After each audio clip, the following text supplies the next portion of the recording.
मोरे बगिया के सुनर सुगना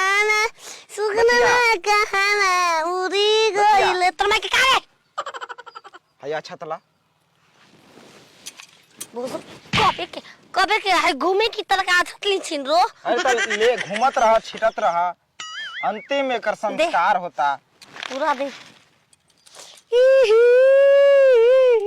बचिया अब घूमा करवाई के भी आ करो लालो मार गइलू हाथ लगाओ आत्मा को संतुष्ट करो भोसलो चली गइलू इसका आत्मा जाकर भगवान के चरणों कैसे हमारा हवा हो रहा रो ओ चला गया चांद का आसमां को छोड़ के झिंग गया सितारे दिल्ली गए वो तोड़ के बचिया छोड़ दा बचिया